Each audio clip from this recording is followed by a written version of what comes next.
بسم اللہ الرحمن الرحیم۔ السلام علیکم، ویلکم ٹو خفیہ ٹی وی۔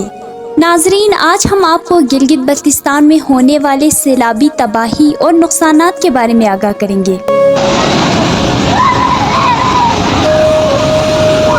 گلگت بلتستان، ہر طرف تباہی کی داستاں، کہیں سڑکیں بہہ گئی، کہیں پل سیلاب کی نظر ہو گئے۔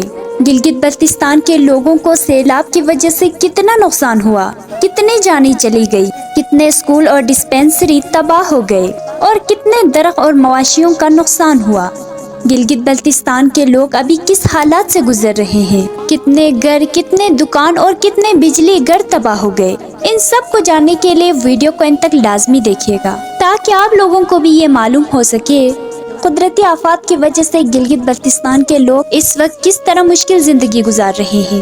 آپ سب پر سلامتی ہو اور آپ دیکھ رہے ہیں خفیہ ٹی وی۔ چینل کو لازمی لائک اور سبسکرائب کریں، بیل آئیکن کو دبانا نہ بھولیں تاکہ جو آنے والی نیو اپڈیٹ ہے وہ سب سے پہلے آپ تک پہنچے۔ ناظرین، گلگت بلتستان میں ابھی ہر طرف تباہی کی داستانیں ہیں۔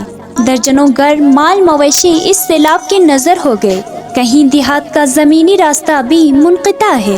ان میں سے غزر سب سے زیادہ متاثر ہوا، جہاں سیلاب سے کئی گاؤں کو ملانے والا ایشیا کا سب سے طویل لکڑی کا پل بھی بہہ گیا۔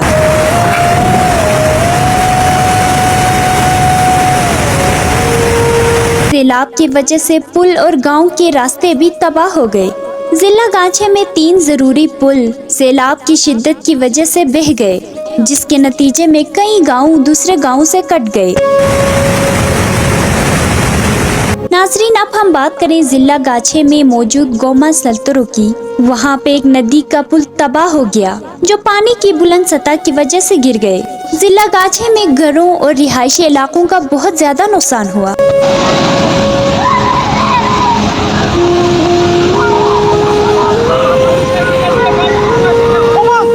وہاں کے گاؤں میں تقریباً 68 خاندان کے گھر سیلاب کے ریلے کے نظر ہو گئے، جس کے باعث انہیں خیموں میں منتقل کر دیا گیا۔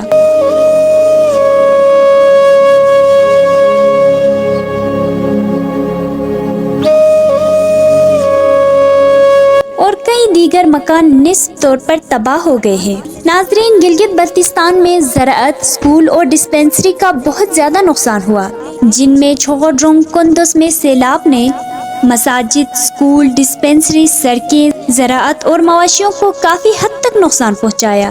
سیلاب کی وجہ سے زمینوں اور درختوں کو بھی شدید نقصان پہنچا۔ گلگت بلتستان کے لوگ زیادہ تر گائے بکری پالتے ہیں، ان کے مال مواشی سمیت سب تباہ ہو گئے۔ ناظرین، اگر ہم بات کریں وادی سرمو کی تو وہاں پر موجود ایک پل سیلاب کی ریلے کی وجہ سے بہہ گئے، جس کی وجہ سے وہاں کے لوگوں کو بہت سارے مشکلات کا سامنا ہے۔ دوسرے سائڈ کے اسٹوڈنٹس اس پل کو پار کر کے اسکول یا کالج آتے تھے۔ پل گرنے کی وجہ سے ان کا اسکول اور کالج فی الحال بند ہے، اور نلتر کے 3 بجلی گھر بھی تباہ ہو گئے، جس سے گلگت شہر کو بجلی کی فراہمی معطل ہے۔ اب سے 1 منتھ پہلے بجلی بند ہے اور مزید 3-4 منتھ بجلی آنے کا کوئی امکان نہیں۔ ایک تو سیلاب کی تباہی، دوسری طرف بجلی کا نہ ہونا۔ گلگت بلتستان والوں کو ان سب مشکلات کا سامنا ہے۔ ترجمان کے مطابق گوش نالے میں بھی سیلابی ریلے کے باعث دریائے ہنزا نگر کرو دونوں جکلوٹ کی طرف ہو چکا ہے۔ دریا کا پانی نشیبی علاقے کے متعدد گھروں اور ہوٹلوں میں داخل ہو رہا ہے۔ دوسری طرف تباہ شدہ علاقوں میں امدادی کارروائیاں بھی شروع کی گئی ہے۔ ضلع غزر میں پاک فوج کا ریسکیو آپریشن مسلسل جاری ہے۔ مقامی آبادی اپنی آنکھوں کے سامنے سب کچھ تباہ ہوتا دیکھ رہا ہے، لیکن وہ بے بس ہیں، قدرت کا کھیل ہے، کچھ نہیں کر سکتے۔ ان حالات میں سب سے زیادہ متاثر عام لوگ ہیں، جن کے پاس نہ کوئی پناہ ہے، نہ کوئی سہولیت ہے۔ ناظرین، گلگت بلتستان میں بادل پھٹنے کی واقعات نے اچانک طوفانی ریلیں پیدا کر دیے ہیں، اور مقامی لوگوں کے مطابق بارش کی شدت اس قدر زیادہ تھی کہ معمولی چشمے اور نالے بھی سیلاب کے ریلے میں بدل گئے۔ پہاڑوں میں بسنے والے لوگ ایسے حالات میں سب سے زیادہ خطرے میں ہوتے ہیں، کیونکہ ایک ہی لمحے میں پوری بستی سیلاب کے ریلے میں ڈوب سکتی ہے، اور محکمہ موسمیات نے وارننگ جاری کر دی ہے۔ کہا جا رہا ہے کہ آئندہ چند دنوں میں بارشوں کا ایک اور سلسلہ شروع ہونے والا ہے، جو گلگت بلتستان کے سارے علاقوں کو متاثر کر سکتا ہے۔ اور یہی وجہ ہے کہ عوام کو ہدایت دی جا رہی ہے بلا ضرورت دریا کے کنارے نہ جائے، بلا وجہ گھر سے نہ نکلے، اور بارشوں کے دوران غیر ضروری سفر سے اوائڈ کریں اور جتنا ہو سکے محفوظ جگہوں پر رہیں، کیونکہ قدرتی آفات کا کچھ پتہ نہیں، کب کہاں کیسے آئے ہمیں کچھ پتہ نہیں چلتا۔ ناظرین، اگر ہم ضلع گانچھے کے چھوڑ کندوز کی بات کریں، وہاں کے لوگوں کو سب سے زیادہ نقصان ہوا ہے۔ وہاں کے بہت سارے گھر تباہ ہو گئے، اسکول تباہ ہو گئے اور ڈسپنسری بھی تباہ ہو گئے، جس کے باعث لوگوں کو خیموں میں داخل کیا گیا ہے۔ اب اسکول نہ ہونے کی وجہ سے لوگوں کو خیموں میں ہی تعلیم دی جا رہی ہے۔ بچے اب اپنی تعلیم خیموں میں ہی پورا کریں گے۔ گلگت بلتستان دلکش نظاروں سے بھرپور ہے،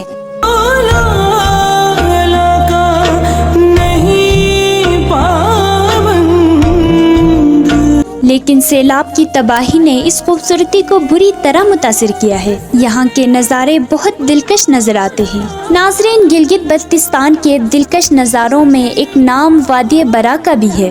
یہ جنت نظر یہ وادی اپنی خوبصورتی، شفاف پانی، جھیل اور چشمے کی وجہ سے سیاحوں کے دلوں کو لبھاتی ہے۔ قدرتی حسن سے مالا مال یہ وادی صدیوں سے امن، سکون اور زرخیزی کی علامت رہی ہے۔ وادی کے مختلف علاقوں میں سیلاب کی تباہی دکھائی جاتی ہے، ٹوٹے درخت، کھیتوں کی بربادی، کچے گھر اور میلے کا ڈھیر۔ مگر حالیہ دنوں میں آنے والی سیلاب نے وادی برا میں ایک جگہ بہت خوبصورت اور دلکش ہے، جس کا نام ہے برا گنڈل، جس میں وہاں کے سارے لوگ کھیتی باڑی کرتے ہیں۔ وہ اپنی بیسک ضروریات کو اسی کھیتوں کی وجہ سے پورا کرتے ہیں۔ مگر حالیہ دنوں میں آنے والی سیلاب نے اس حسین وادی کو بھی بری طرح اپنے لپیٹ میں لے لیا۔